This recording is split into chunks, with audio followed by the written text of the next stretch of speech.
Ay, what's up mga kalodi?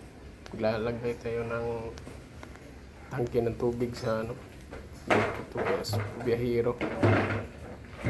Mga kalodi, kakabit ko na yung tangke ng tubig para hindi mahirap paghanap ng tubig pag nasa biyahe mga kalodi. Hirap paghanap kasi ng tubig.